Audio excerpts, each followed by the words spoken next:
Looks like we have all members of the board connected on Zoom.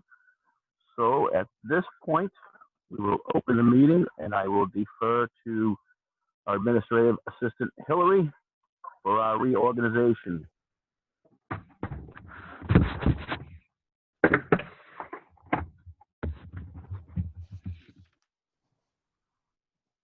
Dan, did you want to do a roll call first or no? No, that's okay. Okay. All right. At this time, what's that? We're used to it by now. Okay. At this time, I'm looking for nominations for a chairman of the Board of Selectmen. I would like to nominate Michael Connor for chairman for the Board of Selectmen. Okay. Do I have a second for that? Who will second? I will, Dan. Or Dan, whatever, doesn't matter. Okay. Do I have any other nominations for chairman of the board? All right, hearing none. All those in favor for Michael Connor, chairman of the Board of Selectmen, say aye. Aye. Thank you very much. None opposed. Congratulations. Thank you. Congrats, Michael. Appreciate it. And Dan, thank you very much for the last couple of years. I know you filled in for Mike, and then the last year I was doing it yourself. It was a very stressful year with the 2.5 override, but you did a great job. Thank you. I appreciate it. So the next order of business is nominations for vice chair. I would like to nominate Cindy McNulty for vice chair. Second. First by Kelly, second by Dawn. Any other nominations? Hearing none. All those in favor? Aye. Aye. Aye. Opposed? None. Unanimous. Welcome, Cindy. Thank you very much. Appreciate the support. Congratulations. We'll have one more home stretch until we both run for re-election next May. I know, right? Jeez. Excellent. All right, the first order of business for tonight, June 15th, 2020 meeting is interviews for the zoning board members. We have 3 candidates: Jim Dunley, Ryan Shamus, am I pronouncing that correctly? That's right. Very good. And Brian Bradley. For those of you who have not been through this process, it is a little unusual to have questions asked with the other candidates available, and then to also deliberate with the candidates in attendance. So that was difficult for me in the early beginning, and now we just have to say that's the way it is. So the docket has Jim Dunley, the incumbent, up first. So Jim, welcome. Jim, if you want to unmute, there you go. Yeah. Thank you to the board members for entertaining my reappointment this evening.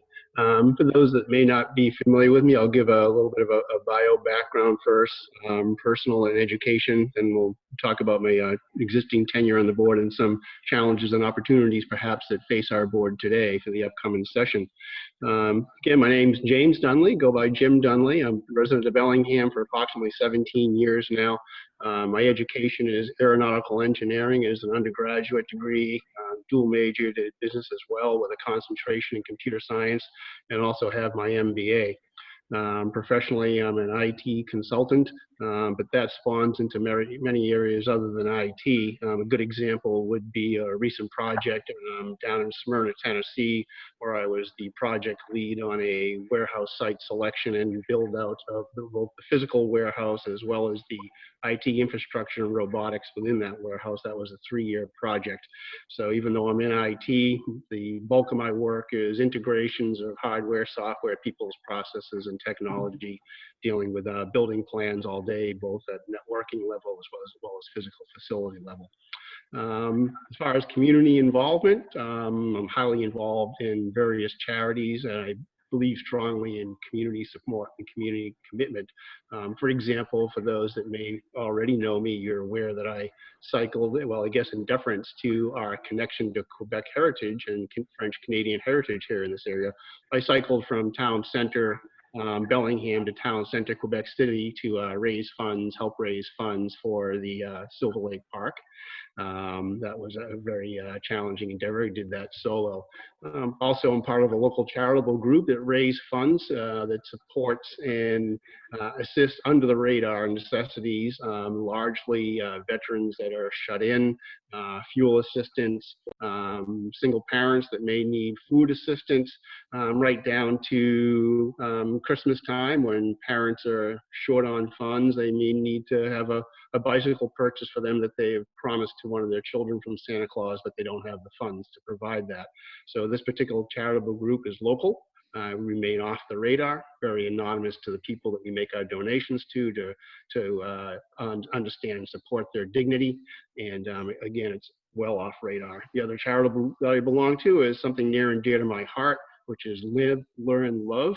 That is a cancer charitable organization that's more regional, but still within Massachusetts, that's specifically geared towards single moms that have contracted cancer and undergoing diagnosis and treatment. And as a result, many of these moms were single head business owners. They're no longer able to operate their business. They have tons of bills coming in. They have children they need to take care of.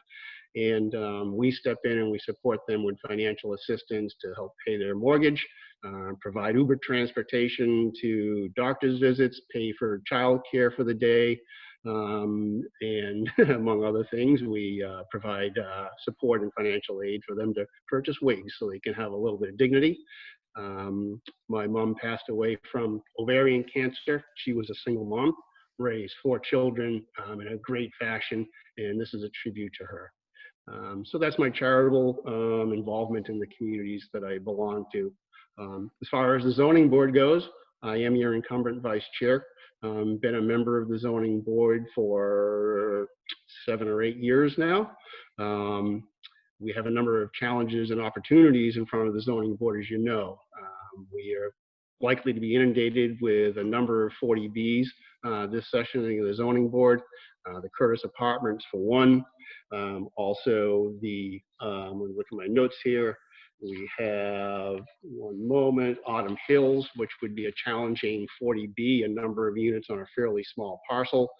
Potential 40Bs on Hartford Ave on the Meehan properties across from Home Depot, as well as other 40Bs on Lake Street. We also have the ongoing 40B challenges with FAFID at Silver Lake Development. As we know, we've had cease and desist orders against them.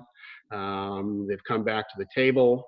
I wouldn't necessarily call it bargaining in good faith, but we've made great progress there, perhaps putting that applicant under duress, which brought them to come to the table in earnest. So these are some of the key challenges and opportunities that face the zoning board in this upcoming session. I would like very much to continue the good work that I've been doing on your zoning board and bring that experience to bear on the zoning board to bring out the best possible outcomes for our town with the experience that I have to date. And Okay. I'll to questions. Great. All right. We have members of the planning board on as well. So if it's all right with everyone, we'll go through the Board of Selectmen and then open it up to the current planning board for any thoughts that they would like to touch on. Would any member of the Board of Selectmen like to start? Mr. Connor, Yep. all I'd like to add is that I've known Jim for I'm going on probably 5 or 6 years, and I've worked with him personally and I've worked with him professionally. I know that he takes a logical approach to solving problems. Doesn't get the emotions in the way, will challenge the status quo if it needs to be challenged. And I personally and professionally, and I, it's difficult when we, look for volunteers throughout this town for different positions, and we have 3 going for 1. But I'm going to, hope that I'm going to, ask to or vote. I hate talking on Zoom. To reappoint Mr. Dunley for his position. We are in a critical time, and I think his experience will really help the board. So I just wanted to say my 2 cents in acknowledging Jim and his work and that he has my vote again. And I apologize to the other two candidates. We don't know one another, but I've known Jim for a long time. I think he's a continued positive contributor to the zoning board. That's it. Mr. Chairman? Thank you. Cindy, do you want to go next? Dan was speaking, but sure. Oh, sorry, I didn't. That's fine. So Jim, obviously you've had played an extensive role on the zoning board. What have been your biggest, what have you learned the most? What would you have done differently now that you have this opportunity to potentially be reappointed? Would you have done anything differently in that role? Sure. Great question. I don't think that there's any amongst us that perhaps wouldn't do something differently had we had the opportunity to do so again. That's part of why we'd hopefully like to avoid on-the-job training as much as we possibly can. So specifically, for example, there have been appeals in front of us that I probably would have voted differently in retrospect. And in those cases, I take that knowledge forward and many times it'd be a little bit more sympathetic to the applicant that's before us. Understand, with the zoning bylaws, we do not have a lot of discretion to willy-nilly grant variances or approve special permits that come before us. We're largely bound by our duly codified zoning bylaws. But in as much as the areas where we do have discretion, I like to show great empathy on the part of the applicant that's before us. And where that empathy is perhaps we cannot show that due to the restrictions of our zoning bylaw, we try to make it clear to the applicant why we would love to be able to support them in their application. But unfortunately, our hands are tied. We don't want an applicant to leave the process having a bitter feeling towards the town or towards the board. And I take it upon myself not just to render decisions, but to educate the applicants as well. So hopefully that helps answer your question. So what's your perspective on the two big developments we have in front of us that are very exciting for Bellingham and represent a tremendous opportunity for us in terms of revenue potential? What's your take on what we have in front of us? Right. Well, let's take a look at the ones that, under the purview of the zoning board, for example. The Curtis Apartments, as we know, that's going to be a 40B, 250 units. That 140 corridor is obviously getting quite congested. My sense on that is that for a number of reasons, it's good for the town. Primarily, I am not loath to say that I have a distaste for 40Bs.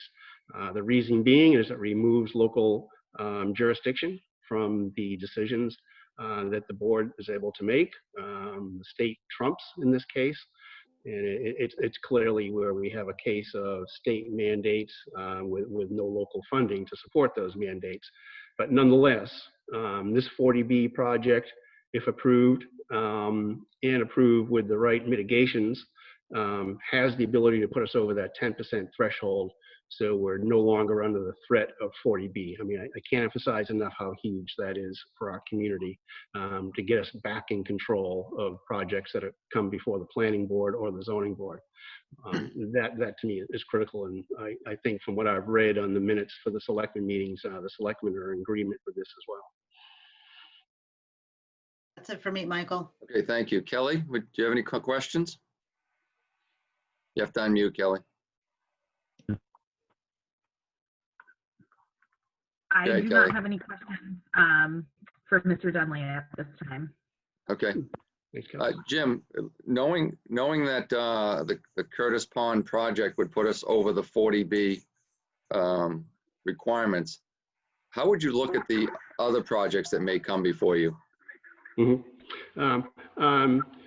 Specifically, Mike, which projects might you refer to? Just other projects in general, or more specific? Well, the Curtis project putting us over the limit, and in effect boxes out the other 40Bs. I assume some may want to pursue those. Sure.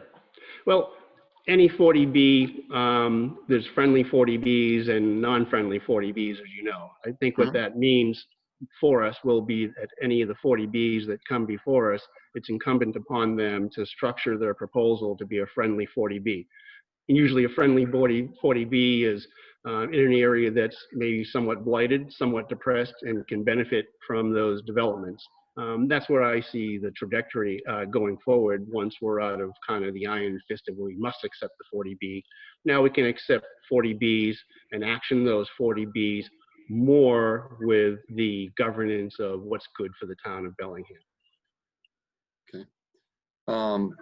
Brian, can I turn it over to you or members of your committee that may want to touch on anything specifically? Michael, may I ask? I'm sorry? May I ask a question? Who was You that? forgot about me already, Dan? I'm sorry, Dan. Go ahead, No worries. please. Mr. Dunley, Yes, sir. so currently Bellingham has a unusual situation of spot zoning. It obviously sometimes makes it difficult to attract businesses due to the fact that some commercial industrial zoned areas abut residential areas. And sometimes there's pushback. What kind of recommendations would you suggest to remedy this? And if you have any specific areas in mind, please identify them. Yeah, thank you for the question, Dan. You know, obviously we have a patchwork of zoning within Bellingham that makes, you know, both residential and commercial developments challenging. Let's face it, no residents want to be abutting commercial activity, and likewise, commercial activity in general does not want to abut residential activity. You know, the two generally don't go hand in hand. If I'm a business owner, an operator, you know, I need to conduct my business that can keep us profitable and keep people employed, and many times that creates negative effects on the immediate abutters. And likewise, the immediate abutters, you know, have worked hard, perhaps even 2 jobs to afford their little slice of paradise here in Bellingham. And if they have lights and tractor trailer hookups going on at midnight, we're also impacting their rights of their property ownership as well. So it is definitely a challenging balance. Jim Kupfer has taken the lead on some of this in proposing rezoning changes, as you know, in our more recent town meetings. And I think that's one approach, to more consolidate the industrial sites and to take those sites that would obviously have either negative impacts on the abutting residents or both negative impacts and show very little positive income to the town of Bellingham, such as what was happening over on Maple Street on those Franklin properties where the only access would have been through Bellingham. Bellingham would have seen all the negative adverse impacts and none of the financial gain as a result of something being built in Franklin. So I think Jim Kupfer is very proactive on this. I presume it's under the suggestion of the select persons as well. And I think that's the approach to be taken, a planned and thoughtful approach. Thank you. Thank you, Dan. And sorry. Brian? Sure. Thank you for allowing me to speak. I've known Jim since becoming a member of the zoning board, and I just wanted to offer a couple points. Jim is exceedingly fair, in my opinion. When matters come before the board, he calls a ball and a strike. I think that's important for anyone that appears before any boards in our town to know that they're getting a fair shake. And we've had our share of difficult decisions to make in the on the zoning board, and I think Jim has commendably approached each of them, sort of separating himself and just looking at the bylaws and things like that. I can say unequivocally that Jim is probably the most prepared member of the zoning board, the current zoning board. Meetings, he takes notes. When he's a number of times over this past year, he's had to step in as to run a meeting when our current chairman had to step down, and he is just right on top of things and just really on point. The other thing I would say about Jim is that he has a good bedside manner, which is important in the work that we all do. that when you have to be the bearer of bad news, and that when you hear people and they have very legitimate reasons for what they want to do,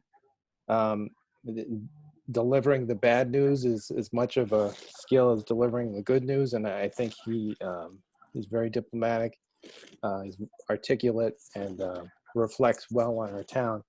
And then the last thing I'll say about Jim is he's a very genuine person. He doesn't, you know where Jim stands. He's just a good person from my observation. So I would encourage you to think about reappointing Jim back to the zoning board. I think he has a lot to offer.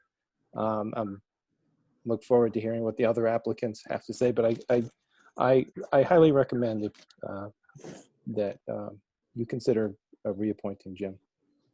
Thank you, Brian. I see Peter on the call. Is Brian speaking for everyone, or Peter, you have comments? Actually, I think Brian did an excellent job. Okay. Jim comes very well prepared for every meeting that we attend. Okay. Thank you, Jim. I think we'll move on to Rayon, and if anyone wants to circle back after the three candidates have spoken, we can do that. So. Okay, and I'll just hang here on mute, I presume. Yeah. Yep. Thanks, Jim. Okay. Thank you. Thank you for the consideration. All right. Rayon, welcome.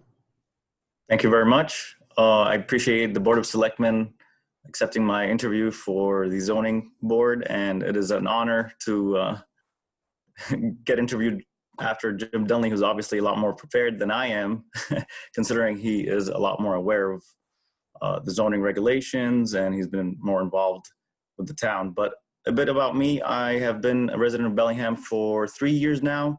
I'm a civil engineer, graduated from UMass Lowell with undergrad, and then graduated with graduate in geotechnical engineering, which involves infrastructure. I work on various projects. I've been to Maryland, New York, New Jersey, Arkansas, all over the place. One of the projects was a $3.9 billion project in Maryland that we do all the drill shaft testing, and we also perform a lot of instrumentation, automated tolling stations, vibration monitoring, top of the art technology. We implement them. So as of now, I'm a project engineer for my company, GZA in Norwood. It's about a 600-person geotechnical and environmental company. I have worked on all types of projects, from building to substations, electric substations, involved all types, you know, whether it's bridges, high rises, and on. I also have obtained my professional engineering license as of last year in civil engineering. I've been working in civil engineering for the past 7 or so years. Before that, I was in the programming business, where I programmed for about 3 to 4 years. And one of the things we did was permitting software. So that is some of my involvement in zoning and planning experience, where we used to do automated reporting. And I understand that Bellingham recently did interview some companies for such software. So in terms of community involvement, I do donate to a lot of charities, and I assist my friends and coworkers. Usually I do not do a lot of volunteering, other than when I was in graduate class. We did some Engineers for Humanity projects, such as cleanups of up in Lowell, of the canals there. And more about myself, I've been a resident of Massachusetts since 2004. Before that, I moved here from Lebanon, and I've been very honored to live here. I haven't thought about living in any other state, and I'm very proud of being here. I am aware about the 40B and the 250 units at Curtis Apartments. Obviously, I'm not as involved in them as Jim Dunley, so I would be proud to learn more from him should I get nominated after him. If there's anything specific you guys would like to know about me, please feel free to ask, and I'll be more than happy to answer. Sure. Dawn, do we want to go in the same order? Dawn, kick things off. Sure, I'll kick things off. I just want to thank you for applying for this position. As I'd said earlier to Mr. Dunley, it's not often we get three requests for one position. In the past, it was really difficult to find. I believe that you have impressive, engineering capabilities, et cetera. I'm sure you'd bring all of that knowledge to the board. Can you maybe describe how, or maybe tell us a situation where you had to, with your company, stand before a town or city board during a permitting process? Tell me, how that went. Did you participate? Did you get a favorable request? Did the board decide in your favor or your company's favor? So the type of projects I do don't usually require me to go in front of a town, but Okay. an example would be, for example, I worked on one of the projects up for National Grid. So my audience would be more, you'd have the superintendent, the company performing the work, all the subcontractors. So one of the problems was, for example, they wanted the roadway going into the substation to go in at a certain angle, and then afterwards they hit some obstructions due to existing conduits there that the previous contractor had just discarded and left them there. So what I did is I was more proactive. I did the planning. I drew all the CAD drawings in order to run it by the National Grid, the landowner, and to get approved by the town. So I did all the planning for that and adjustments, and then they interviewed me, and more like I did the presentation, and they thought it was a really good idea to re-angle the roadway, and that way we would not have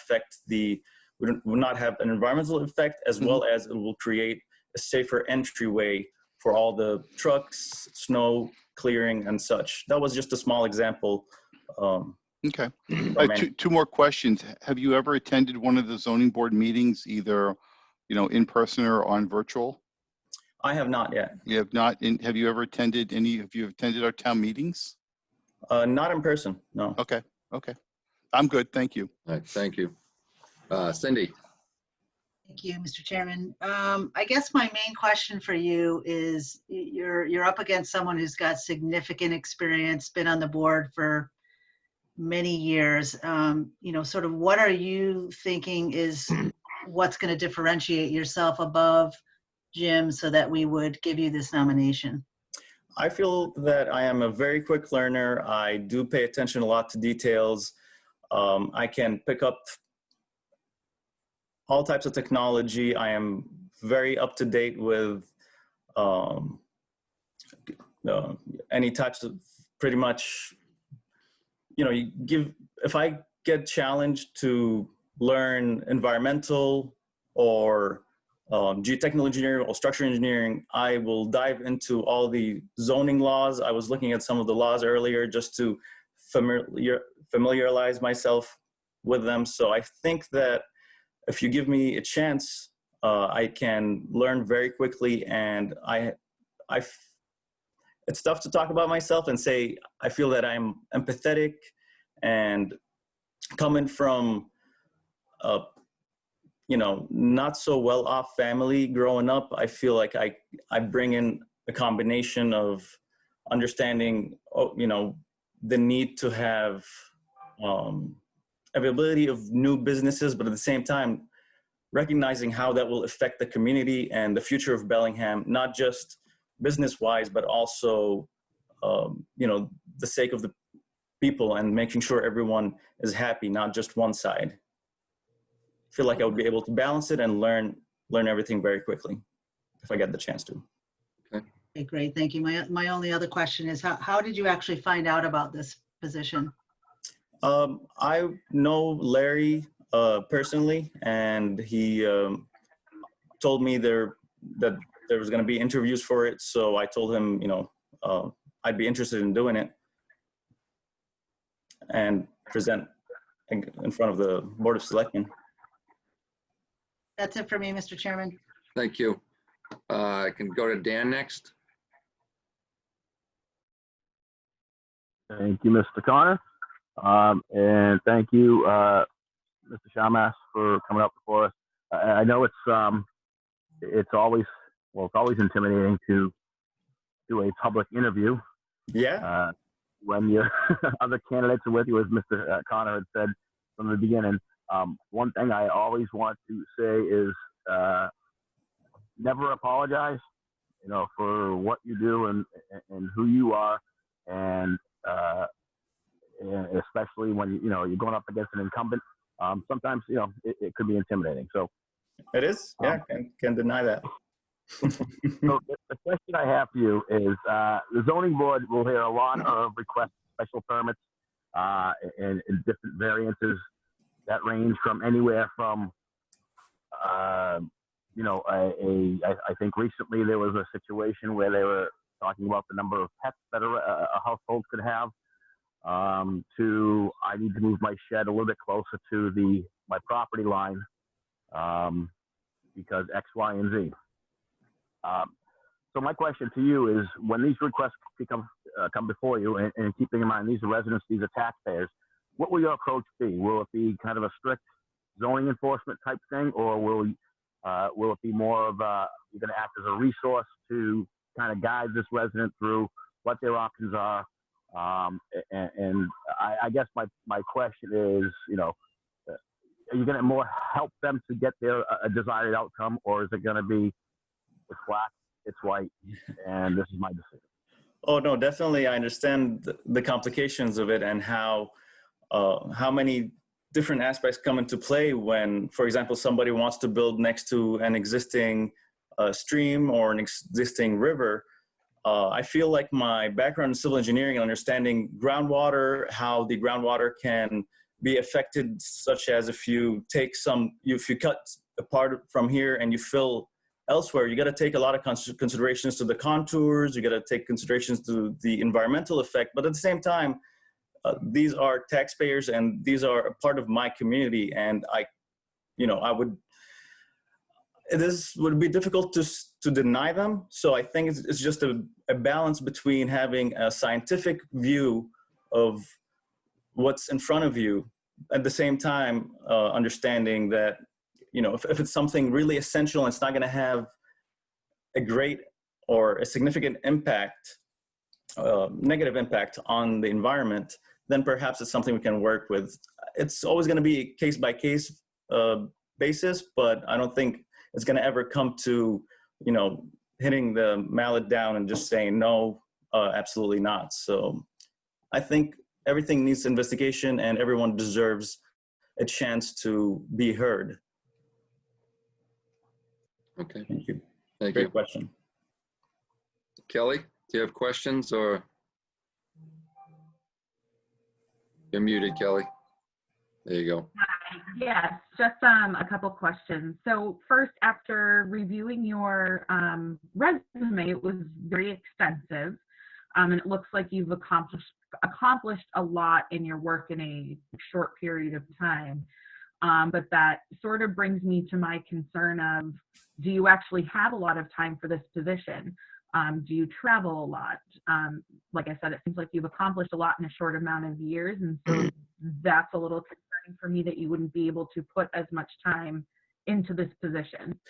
Thank you, Kelly. That is a very good question. I used to travel a lot, and I just got promoted to project manager, so now I am more into the managing of projects. So I have a team of at least 10, and this is a small team from a very large company, that go and perform the manual work more often. So this gives me more free time to actually focus on other things, hence why I interviewed for this. I would not have accepted the interview if I knew that I wasn't gonna have time. So I would definitely give the zoning board the time it deserves, and I'm very committed to every task I take, from, you know, whether it's a small project or even my own home improvement projects. Thank you. That's all, Mr. Chairman. Thank you. Thank you. Thank you, Kelly. Brian? Thank you, Mr. Chairman. Mr. Shamus, welcome. Thank you. It's always good to see new faces. There's a lot of familiar faces in these meetings, and it's always great to see people that are interested in getting involved in our town. So thank you. Just my question is more from a philosophical point of view. It's just two questions actually, I guess. What is your take on 40Bs, and what do you in your review of the zoning laws that we have here in town, what do you feel are things that are good and things that are bad, things that need to be worked on, things like that? So I understand that, as Jim had mentioned earlier, that there are the friendly and the unfriendly 40Bs. I am for meeting the 10%. I understand we are at approximately 8.6% or so. So I would really like the town of Bellingham to get state funding by meeting the 10% and not risk that at all. At the same time, I do feel that I do agree that that 10% exists for a reason. I did review the zoning laws. I feel like we should follow them, but of course there are some projects that will be in a gray area, and that's where we'd look into making appropriate decisions based on each project on its own. But in terms of philosophical, I don't understand how what your question entails. If you could Fair elaborate enough. on that. I guess I just curious. There's how you would necessarily approach a 40B, how you see them, as Jim indicated, his position is sort of heavy-handed from the state mandate. But I think you answered my question. So thank you. It's just one follow-up question. Mm-hmm. Do you believe that for your current employer, is there a possibility of conflicts? Will projects and things come before the board that there might be times where you might have to step aside? It is possible. It's unlikely, but it is possible. And should that happen, I would certainly step aside and not get involved in the project at all. We do perform environmental engineering. So should my company be chosen to perform any work of any scale on it, I would definitely step away. But as of now, I'm not aware of any projects that we have in Bellingham, and I would gladly check on the history of how many projects we've had in the town. But I do not see it being a conflict that often, if any. Yeah. Well, thank you very much. Thank you, Brian. Appreciate it. Yep. Peter, are you listening in, or do you want to have anything to add? Hold on. All right, now I'm unmuted. Just one quick question. I know Cindy asked you how you heard about the position. What brings the desire to join the zoning board? What made you come to this length? Thank you for the question, Peter. I really enjoy being more involved with the community and the future of Bellingham. I am a resident right now, and I intend to stay resident of Bellingham for a very long time. So I feel like my experience can come in very handy when looking at the zoning bylaws, at various projects, and looking at it from a technical aspect and also from an empathetic view. So I think that having someone new and also, technologically savvy and who understands whether it's topography, building structures, effect on the environment, I feel like I can add a lot more not more, but hopefully as much or more as Jim to the board. I feel like I'm a go-getter, and I can really learn it quickly, and hopefully you guys would give me the opportunity to go further with this. All right, thank you very much. Thank you. Next up, Brian Bradley. Welcome and thank you for applying. We'll same order. Don? All right. Thank you. Oh, Yep. Sorry, Brian, if I you was can on give your mute. overview. Thank Yeah, I you. was on mute. Hey, Brian, it's nice to meet you. Thanks Don, for... sorry, to keep it the same format, Brian, if you could go over your background. Oh, yeah, you're right. Sorry. Got ahead of myself. Yeah, no problem. No problem. My name is Brian Bradley. I'd like to thank the board for allowing me here today to interview. So a little background about myself. I've lived in town most of my life, since I was 2 years old to be exact. That's over 27 years now. I've seen the town change in many different ways, very good ways. As of 3 years ago, I actually purchased my first home in town, right in the Weathersfield area, Donna Road.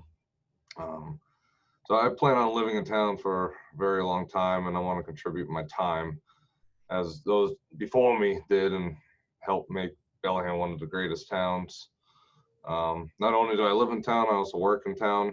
I'm a IT consultant, operations manager. I feel my skills between that. 9 years I spent in the Army Reserves, and the last 2 years chairman for the BVT Advisory Committee would help benefit the town, as I had to make decisions every single day. Every day I have to make decisions. Sometimes those decisions are not easy, but I feel, it helps, benefit the people involved. I understand I had to, if I did get on to the zoning board, I would have to make decisions on the board that the applicant may not like to hear, but it's to help continue maintain a safe and secure town. This, may be the first town appointed position for me, but my skills are very widespread. Like I said, I spent 9 years in the Army Reserves as a power generator mechanic. 11 years ago, I was hired as an intern. Same company I worked for, and now I run the company. And 4 years ago, I joined BVT Advisory Committee, and 2 years later, I was elected chairman. That being said, I feel very confident I can learn fast the ways of being a zoning board member and continue making Bellingham one of the greatest towns. Thank you very much. Don? Hey, Brian, it's nice to meet you, and thank you for sitting here and interviewing with us. We know it can't be easy. I just have a couple of basic questions that I had asked earlier, and one of them is your ability to, you don't have a lot of zoning experience, but you have a lot of technical experience. So, what are those skills that you've learned, and do you think that, coming into the zoning board could make a difference? Tell me a little bit about how you feel you could make a difference to the zoning board. Sure, yeah, of course. So one thing is, I know being part of the zoning board, you have to make decisions every single day. You have to review information, get statistics off of things, observe the current situations every single day. As an operations manager, I run projects. I have to oversee these projects, and I gain information. I have, if things need to change, I have to make that change, pretty quickly before things, tend to get out of hand. So I think just as, management is, Okay, that's so, Brian, and like I asked the other candidate, have you attended any of the zoning board meetings recently or online? Yeah. To feel for what they do? Yes, I attended my first one in person right before everything went Zoom. Yeah. and then I didn't attend the one online. I ended up watching it after. That's okay. How about town meeting? Do you regularly attend town meeting? Not regularly. I've been to a couple. Okay. But we just want to get more. Okay. I'm Mr. Connor. I'm fine. Thank you very much, Brian. Thank you, Don. Cindy? Hey, Brian. Thanks for coming on tonight. Same question that I asked Ryan. Again, you're up against Jim, who's had a lot of experience. What's going to be something that you bring to this table that would see you in the first spot and us wanting to make this appointment for you? Sure. So, I mean, minus other, growing up in the town, I get to see it change in many different ways. And it's more of, I want to become more and more involved with the town. Currently right now, I don't do anything with the town, but I definitely have a lot of interest in helping make decisions, making the town better and better every single day. But being in town, I'm constantly, driving around the streets and seeing things. I pass by projects that are currently going on. So I get to, I know there's been issues with some of the, Fafford developments and stuff like that with the dust and stuff. So these are things like I get to see constantly, just driving around, just all your different projects, all the different projects going around. And then that, it would help when you're in front of the applicant or, in front of the board or talking with the board with all my observations that I see every single day. Okay, and lastly, how did you find out about this appointment being open again? Yeah, online, I constantly check online for openings and different positions that I can potentially get involved with. All right, thank you. That's it for me, Mr. Chairman. Thank you. Daniel. Thank you, Mr. Chairman. Again, I just want to kind of touch on one thing that some people come in and they think that they may not have the experience to serve on a committee or a board. My company, we sell defibrillators. Not sure how that qualifies me to be on the Board of Selectmen, but I've been on for 8 years, and I will say that I think I've done a fairly decent job. That may be a question for all, but I think it's more about a passion and a desire to learn and to grow. So I just want to kind of preface my question with that. That being said, Brian, so we've talked about this, or previous applicants have talked about this situation with regards to the Board of Selectmen previously endorsed a local initiative application for an apartment community for the 250 apartments that also include affordable housing units. Obviously, they're going to be subject to much more meetings going before the zoning board. My question to you is, what are your initial feelings with regards to the project and what its impact will be for the town of Bellingham? Yes, so the 40B, that's, it's very exciting for the town. Like I feel we all can agree on with the build. Now we're going to get past that 10%, if not even further past the 10%, once those complexes go in. For the state funding and meeting the state standards is great. Obviously, this is a big project, and I'm sure there will be some disturbance with, just like any of these other projects with trucks going in and out, and potential for, some increased traffic in the area.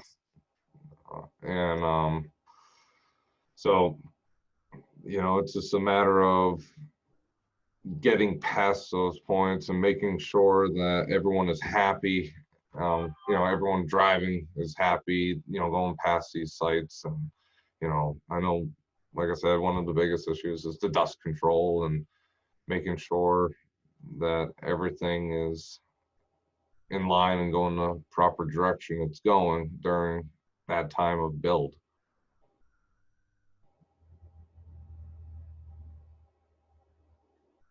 I think we may have just lost Dan. All right, that's all I have, Mr. Chairman. Oh, I lost the video of you. Okay. All right, thank you, Dan. Kelly? Hi, Brian. Thank you. Just one quick question. So you've mentioned that you've lived in town almost your whole life, and that you've seen a lot of change. So in your opinion, what do you think is one of the bigger things that is going to be affecting the town that comes with all this change in zoning regulations? Yes, so I see that, with all the development in those areas, you're gonna see an increase in traffic. I feel there'll have to be further changes to address those problems.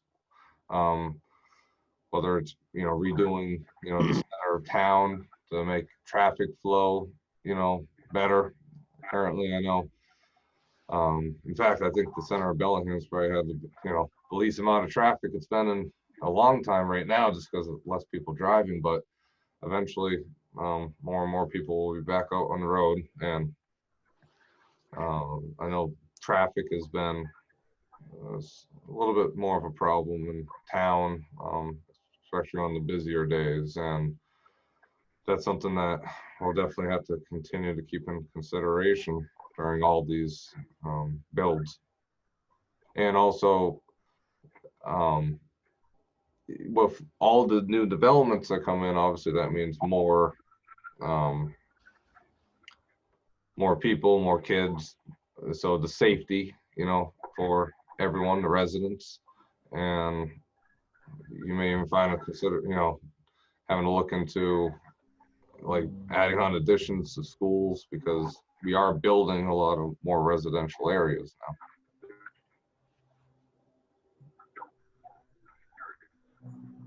Anything else, Kelly? Thank you. No, that's all I have. Thank you. All right, thank you. Brian? Peter?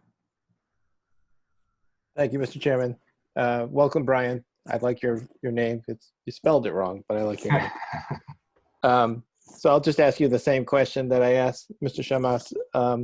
What is your take on 40Bs generally, and what is your observations regarding the current state of our zoning bylaws?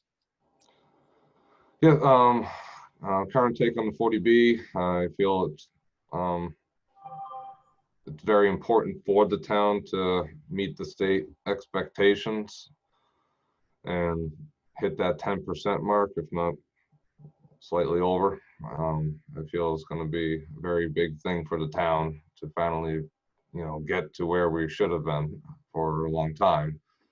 And our current state on the zoning laws right now, I feel the current board and everything, you guys handled the zoning laws, from what I've seen in the couple meetings I've observed. It's I think you guys have it really well put together and handle every in each decision very appropriately. And if there needs to be an adjustment made, you guys make the adjustment in such a great way that not only is it still, keeping, the zoning law intact, but also benefits the applicant at the same time. Well, thank you very much. Thank you. Peter, you're all set? All right. Thank you. I must say, doing this in the Arcan meeting room is one thing, but doing it via Zoom is completely another. I hear my neighbors in their pool and my dog keeps distracting me, and appreciate that it's a Monday night in June. That said, I would thank the three individuals who have applied and articulated their positions quite nicely. At this point, I would open it up for discussions amongst the member of the Board of Selectmen. If anyone has any thoughts, I know, Don, you made yourself clear at the onset. I did. I'm good. I can just thank you to the candidates, but at this time, I think it's important for the town and where we're going in the 40Bs to have experience on the board. And I just want to thank the other candidates, but my vote would be to reappoint Mr. Dunley on the board. Okay. Any other discussion before we consider these motions? Mr. Connor, I want to say it seems like it's a feast or famine type situation whenever we have these appointments. We either have nobody apply or 3 people or multiple people that are qualified for it. So that being said, I have a motion in mind, but I will. Yeah, any other comments before we get there, Kelly or Cindy, any thoughts before we open it up to motions? Nothing more other than what Dan just said. It's great to have 3 candidates come before us, and it's a tough decision we have in front of us. Okay. All right. That said, does anyone wish to make an initial motion? Mr. Chairman, if I may. Yep. I think at this point, I would like to make a motion for Ryan Shamus. I think he brings a fantastic perspective and the skills. And again, I think based on his education, he's a quick learner, and I think he'd be an asset to the board and to the town. Do I have a second? I second that. First by Dan, second by Cindy. Discussion anymore? Actually, one thing I just want to say, and it's to Brian. Brian, I know you came before this board for a planning board alternate position. One thing I just want to say to you is how impressed I am with the homework you've done and the education level that you brought yourself up to. It was impressive as far as, you know, the studying you did and the, you know, bringing yourself up to speed. Again, it's just one of these situations where I think Ryan's experience at this point would make him a better candidate. But thank you for going through the effort. And again, never an easy situation. Thank you. All right, so we have a first, we have a second. Discussion's over. All those in favor? Aye. Aye. Aye. Opposed? Aye. Don, you're muted. Opposed. Okay. Hillary, it's 4-1. Thank the 3 candidates. Jim Dunley, I thank you for your many years. Rayan, I'm not sure who will contact you to start the next process, but welcome aboard. Thank you, Mr. Chairman. Thank you to the Board of Selectmen. I really appreciate it. I'm very honored and excited to work with everyone and improve Bellingham. Thank you so much. Okay. Thank you. Thank you. All right. And that's always the strangest part of interviews. Moving on with the rest of the agenda. Larry, you're on the line. Larry Spizzato. I see him there, but maybe he's just away. Mary, can we move on to fiscal 20 budget transfers? We'll come back to Larry. Oh, Can you hear me? yes, Larry, go ahead. Okay, thank you. Okay, so thank you for allowing me to present to you tonight. I wanted to talk to you about deferring dog license late fees. Right now, as you all know, we have a late fee that the town imposes after July 1st. And we then, the state has prescribed a series of fines for people that don't pay for their dog licenses, beginning in August, again in October, and again in November. And it's a cumulative situation of $50, $60, and $100 fine. Our late fee is $20. The state has so far given no guidance as to how they plan to go ahead with the fines for this year. I know it's probably a low thing on their priority list, but I'm not sure if they're going to do it as they usually do, or because of COVID, make some adjustments to that. But I've been getting calls from mostly seniors, to be quite honest, and they are used to coming in to getting their dog licenses. and they keep telling me how they haven't been able to come in, and additionally, how some of their dogs have not had their rabies inoculations, and they have not been able to get in to get the dog's rabies shots done. So what I'm proposing is that we at least defer the $20 late fee or not impose it at all this year. And just to give you a little bit of background, last year we have about 30 people that we were supposed to go to court with because they had not paid, and they were assessed all the fines and still did not pay. So then the next step is to go to court, and they've all been summoned to court. But then of course COVID struck, and I don't think those court cases are ever going to be heard, because now the dockets are so full that there's probably no chance that they're going to start looking at dog licenses. So my point being is that it's the kind of thing where this particular year, I don't think that we're going to have any better situation in terms of actually collecting these fines. So the only thing that we have any control of is the late fee, and it is in our bylaws. So that's why I'm coming to you for you to decide whether you'd like to, continue with the $20, or if you'd like to defer it or just do away with it altogether this year.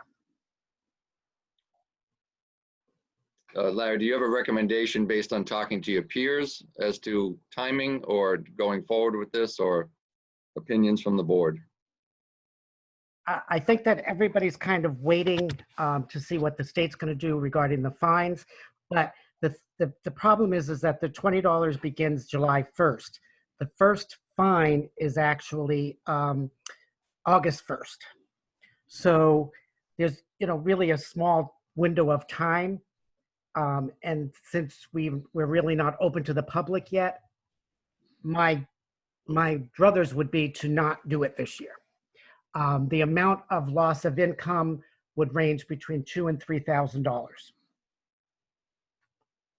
But they'd still at some point have to get a license. So if they came back next year wanting a license, they'd have to pay 2 years worth?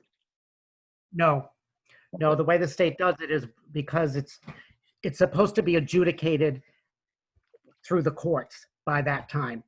Unfortunately, that didn't happen this year. So it kind of confuses even a little bit more. So would it not be easier just to defer everything instead of July 1 to October 1st with November 1st effective dates? Or just outright not doing it?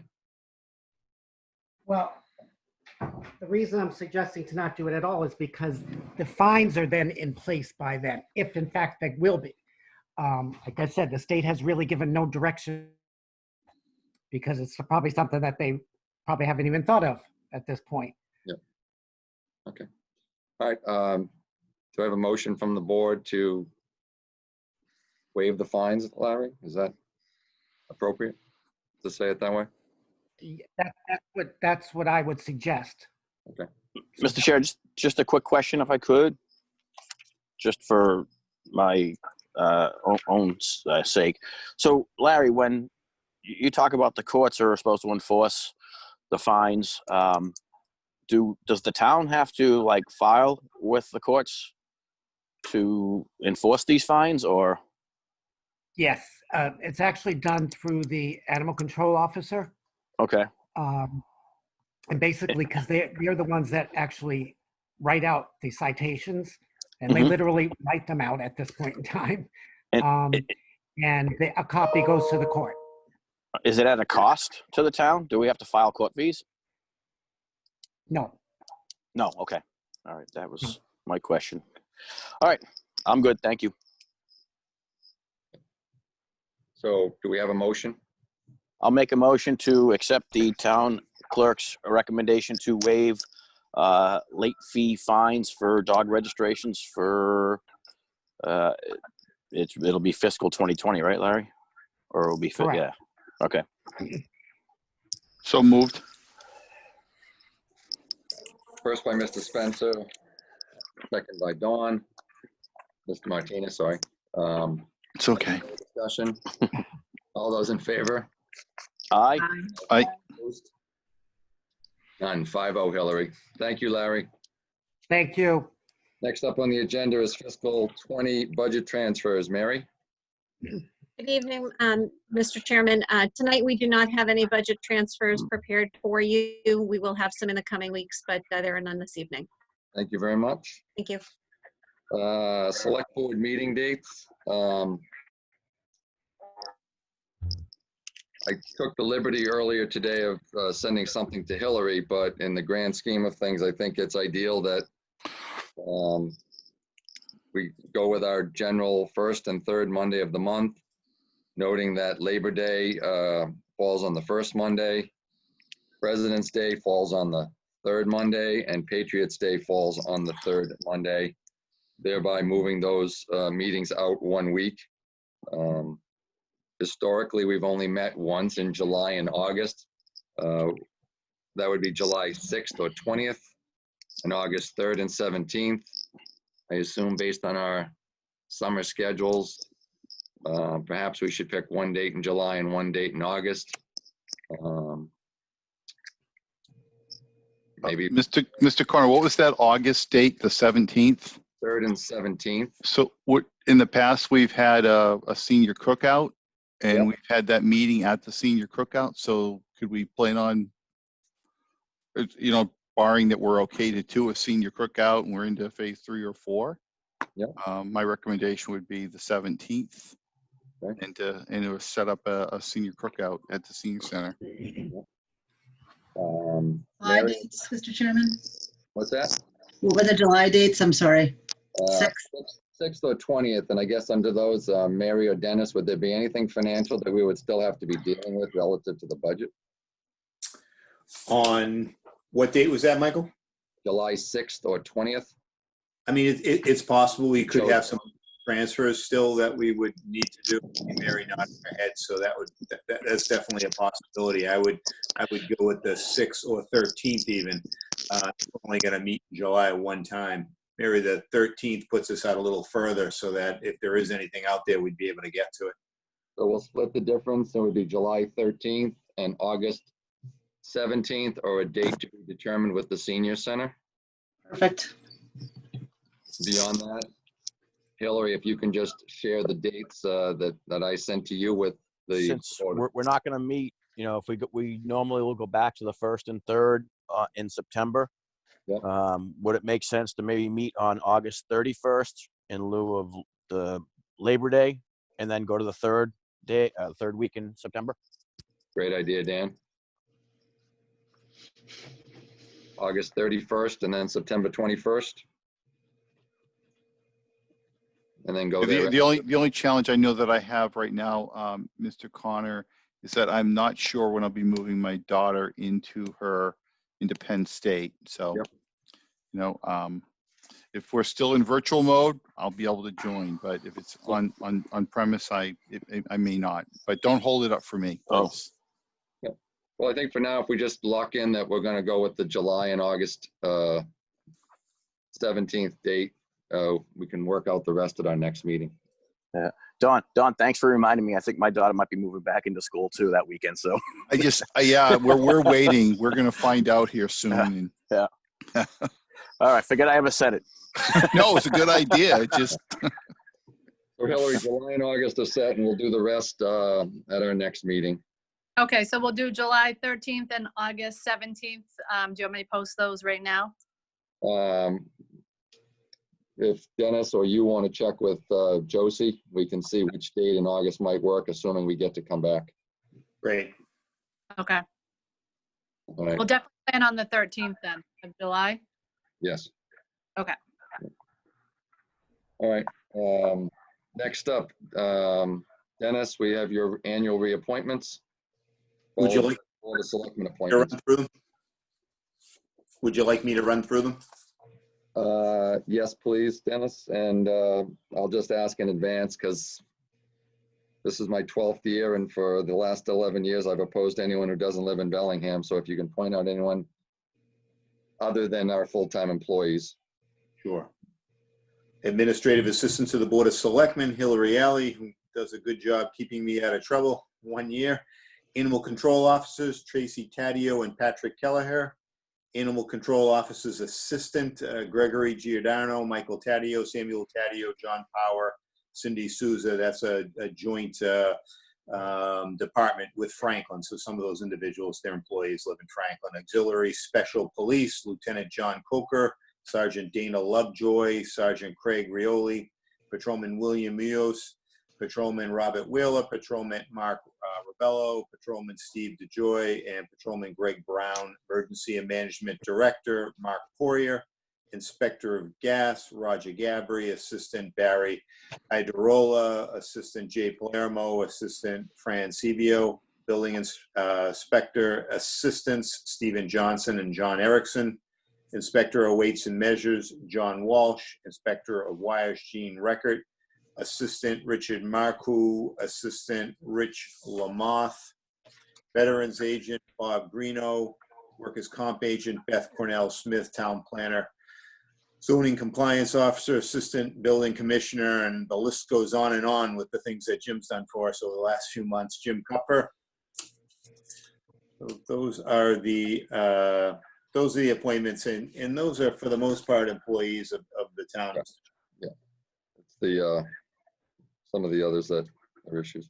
All right, motion to accept town administrator's recommendations for appointment. So moved. I have a second. First by Ms. McNulty, second by Ms. Grant. All those in favor? Aye. Opposed? Aye. None. 5-0, Hillary. Next up are the Board of Selectmen appointments or reappointments. You want me to go through this list, Dennis, or do you want to just? You'd like me to, I'd be happy to. But, please, Dennis. Yeah, Board of Selectmen reappointments, Norfolk County Advisory Board, Lawrence Spazzato. Board of Registrars, Suzanne Garton. Cemetery Committee, James Hawhey. I'm not sure if Jim lives in town. I know that he does live in North Carolina, I believe, and comes and stays in Bellingham for periods of time as well. I'm not sure exactly if his legal residence is here or there. Conservation Commission, Sean Wade. Council on Aging, Brenda Griffin. SUNY Roberts. Parks Commission, William Roberts. Board of Tax Assessors, Grace Stebbett, and there is an open seat. Town Common Trustee, Barbara Ellsroth. Capital Improvement Committee, there is an open seat there. Historical Commission, Pamela Johnson. That would be her first appointment, I believe, to that board. There was a vacant seat there, and Pam is interested in serving there.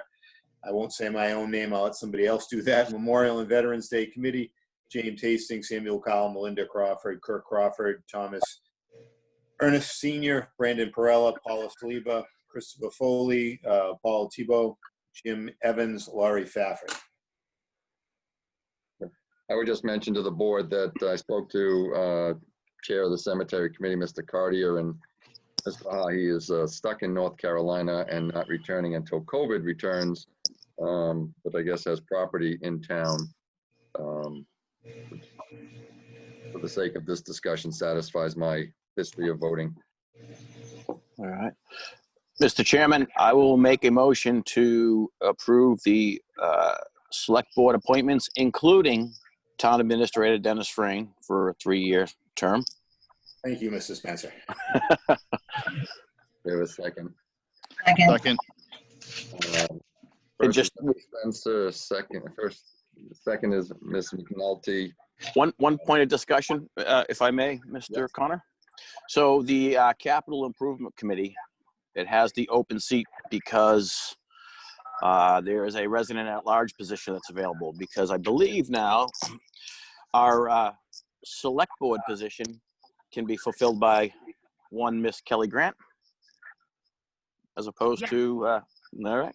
So I will no longer be on the Capital Improvement Committee as a representative of the Select Board, and Kelly Grant will fulfill that seat. So it is a open resident at large seat, I believe. Oh no, it's a FinCom member. It'll be a FinCom member, right, Kelly? Yeah, because Roland LaValle fills the resident at large. All right. So the open seat will be for someone from FinCom. Correct. To a point. And thank you for stepping up, Kelly. You're welcome. I'm happy to stay on it. I like those guys. Okay, motion to approve. All those in favor? Aye. Aye. Aye. None. 5-0. June 1st minutes, a motion to accept. Chairman, I make a motion that we accept the June 1st minutes as written. Second. First by Ms. McNulty, second by Mr. Spencer. All those in favor? Aye. Aye. Opposed? None. And I understand, Dennis, we are working on the executive minutes. Yes, we actually have a list. Hillary would be sending it out with recommendations as to which ones are approve and release and which ones are just approve. You would need to come in to look at those minutes at some point in time and just initial on the minute. And Hillary or I can show you where those minutes are and just your initials, and then we can go ahead and take that action. But there's about 3 years worth of that. Kelly, that'll be some riveting reading that you'll want to get up to speed on. There's some interesting things in there. Got it. Okay. Town administrators report.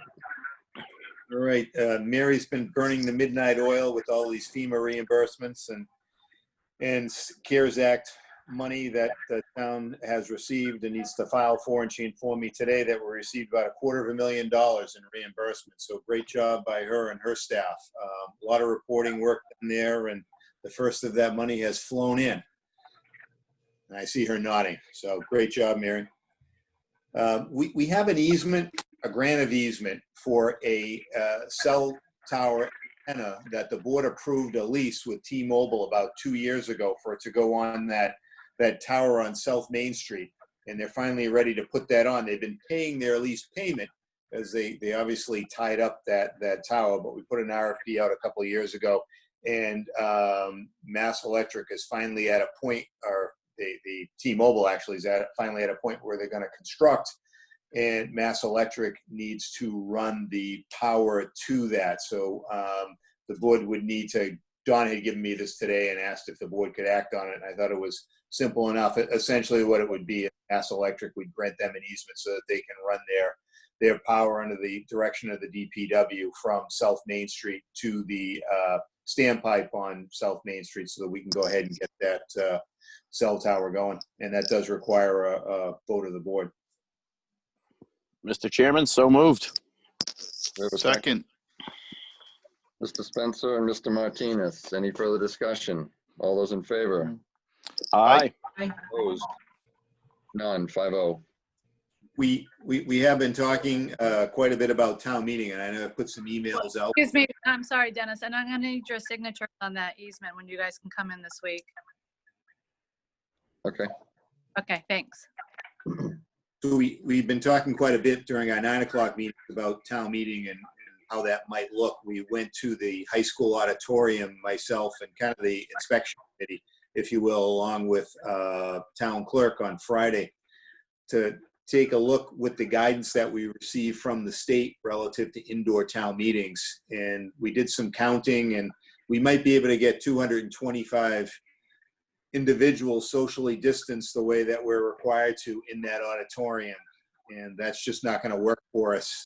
There's a lot of interest in this town meeting, I think, after the recent Proposition 2.5 vote, and this concern that we could have a fairly large audience. So we're looking at holding the town meeting, as you know, sent out an email over the weekend, at the high school football field. We've got the wheels in motion to do that. We can, between the 15-yard lines, if you will, with the tables set up on the track, or the first level of the grandstands for the moderator, so the moderator can have a bird's eye view of the field, if you will. We can fit about 725 individuals on the football field. Don DiMartino did a little plotting for us so that we know what we can accommodate there. We have ordered 800 chairs with rounded bottoms so they won't impact the turf field. We've got porta-johns coming. Stop and Shop was good enough to give us a nice supply of hand sanitizer and sanitizing wipes, so we'll have plenty of that in place. The goal is to have everything set up on Friday so that we can really see how it looks on Friday and tweak it over the weekend. But we're looking at going forward with an outdoor town meeting, and wouldn't you know it, thunderstorms are predicted all next week. But we're going to do the best we can to make it work. We'll have our electrician there. We're going to run it much like we do 4th of July, if you can picture the parking situation on the baseball field, right where we used to park cars for the 4th of July. We'll have DPW personnel there to park the cars. And fortunately, these are all COVID-related expenses, so the things that we would be able to file for reimbursement for. We do have a professional sound system lined up, the same company that does the high school graduation. I did speak with the individual that does that, and Marie Fort, the music director at the school, is very confident in their abilities. I had a long conversation with them. We'll have 6 microphones out in the field. We'll have microphones up on our table, and I think it'll be a different event. The last time a town meeting was held outdoors at the football field was for a high school vote about 50 years ago or 40 years ago, I think. So it'll be the first time we've done this, but any questions or suggestions the board might have? I know a lot of you have heard this story already on our 9 o'clock meetings. Dennis, what would the timing look like as far as making a decision if we had to call the meeting to order and then adjourn because of weather? Yeah, I think we'd want to do it early enough in the day so that we can cancel the sound system, and obviously you and I and Mark Poirier and Larry and the town moderator would have to be in touch to make that call. We are going to have to open it at the high school anyway, because the meeting is scheduled for the high school auditorium. So at 7:30, we have a 0 quorum. A couple of us will go up to the high school, open it up at the auditorium, and continue it to the football field. My sense is that we'll be checking people in. If we have the size crowd that we anticipate, we'll be checking people in and won't be starting at 7:30 anyway. I think we'll have a delay there. But I would think earlier in the, at least midday, to make that kind of a decision so we can get a code red message out there and let people know that the meeting is going to be adjourned. But we would need to physically come at least to the high school and make that adjournment. It may be beneficial to move the police message board up to somewhere that we could put that parking is going to go to the middle school and the events on the turf, because some people may just drive into the high school. That's a good idea. And we can probably have a police officer there as well. I know the chief and the both chiefs are preparing for it. So that might be a good idea to even have a police officer there. We're going to have one at each entrance to the field. We'll have 4 entrances open is what town clerk wants to do, and let people check in at all 4. He thinks he can staff those. So we'll look to do that, and we'll have a police officer at each of those entrances, and maybe put one down the street as well to make sure people, and we'll get some signage up also. Mary or Dennis, just of the 31 warrant items, do we know of any that are definitely being passed over? Quite a few of them are being passed over. I think we're going to hear about 22 articles. Okay. Yeah, quite a few of them are. A lot of the transfers are being passed over, and a couple of the articles that Mr. DiMartino had are going to be passed over as well. So I can send you the motions. I know we sent out the book, but I'll send the motions out to everybody so you can see what we're looking at. Mary and I are just doing the final tweaks on those. And we're meeting tomorrow night at 6? We're meeting tomorrow night at 6, and the goal would be to have everything out, make the decision on who's going to read which articles, and get that out Wednesday. So we're not worrying about that on game day, so to speak. We'll get that information out as early as possible. So board members, if there's any ones that you want to take or want to avoid, let Dennis know. This is Cindy. Have we given any thought to maybe starting to let people file into the field a little earlier than we normally would, say, at the high school? I think we'll be encouraging that, encouraging people to get there early, because if everybody shows up at 7:20 and it is a large crowd, we'll be checking people in well past 7:30. So we'll certainly be encouraging that. We'll put a code red out on Friday, just with some, as much information as possible. I know, Michael, if you'd like to put that out, I can craft something up and you and I can sit together and maybe get that out there. Okay. Encouraging people to get there early and social distancing. And we're going to have Stop and Shop provide us with quite a bit of hand sanitizer and wipes. We're going to have ushers assisting people with sitting down. There will be some seats that are together. We received some plans from what other communities have done, and couples or family members can sit next to each other, and we'll have some seats. We'll have a no mask section where people that do not want to wear a mask, either for health reasons or any other reason, can sit in one section. So we're going to have hand sanitizing stations, much like we had for the 300th Old Home Days. So we'll have those structures set up at various locations on the field. Okay. So, as I say, we're going to do a walkthrough on Friday, and anyone who'd like to come down and try and there's been quite a few communities that have already done this, and there's been a lot of good information that's been put out there. The Mass Municipal Association actually did a little webinar and best practices type thing, and there was some good information, so we've been looking at that also. Mr. Chairman? Yes, sir. Just, I don't know if this question is for, or it might be for Larry more than Dennis, but as far as the voting remote controls, how many do we have? We have 400, and we're looking to get borrow another 400. So we're looking to go to 800.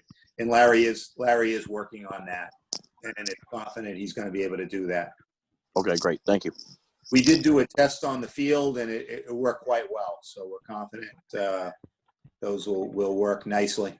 Karen came down with the laptop, and we had decent coverage on the field.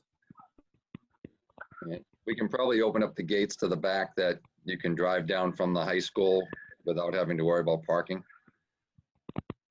Okay, yeah, we want that access road to be all handicap parking from one end to the other is what we're thinking. But I know what you mean. People will be able to park up at the high school and walk down if they choose to. And they can certainly park on the baseball field, which is how we'll be setting up, so it's a shorter walk. Okay. All right. If anyone comes up with anything that you're thinking about, feel free to email or call. And as I say, the goal is to set up on Friday. The chairs are being delivered on Friday and set up. Porta Johns are coming in on Friday. We're going to have the stage set up on Friday, so everything will be in place a couple days ahead of time, so we can really get a good feel for any changes that we need to make. I mean, Dennis, Mary, and I sat together and got an overview of how someone might change the 1.5 million and the impact that we have, the voting authority to raise the levy limit. So if you haven't talked to Dennis or Mary about that situation, it's an education worth receiving. Anything else under old business? Just one other thing, if I could, Mr. Connor, we are looking at opening up the town hall soon. I'm going to be meeting with department heads and going over the logistics of that to make sure that everybody's prepared and we haven't missed anything there. So we do have an occupancy load in the foyer upstairs of 14 individuals. Mr. Accardi, the building commissioner, mapped that out and it did provide documentation to that effect. Typically, we don't have more than 14 people up there unless they're bill paying. So we'll have to keep an eye on it and see how that goes. And we'll ease into that. We're looking at possibly as early as Friday, but again, want to make sure that everything's in place to do it right. And we'll get the word out once we're ready and everybody's good to go. With regard to group meetings, my understanding is for assembly or meetings of boards that the limit of 10 in a gathering place still holds. Is that right, Jim? 10 is still the magic number? Yeah, we haven't received anything further yet. Yeah, so 10's the number. If a board wanted to meet, obviously we'd have to do that with the Zoom still in place. So if I know you had talked last meeting about it'd be nice for the board to all get together. If we were going to do that, it would still have to be a virtual meeting because there are 7 of us between the 5 board members and myself and Hillary, so we wouldn't be able to open it really to the public.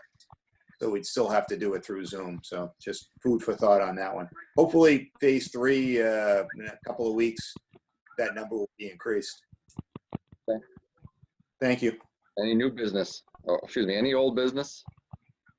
Any new business? Hearing none of the above, I'll entertain a motion to adjourn. So moved. Is that Dawn and Cindy? Someone. All those Dawn. in favor? Aye. All right. Thank you very much, folks, and we will see you all Monday, if not Friday, at the walkthrough. Right. Good night, all. Good night. Good night.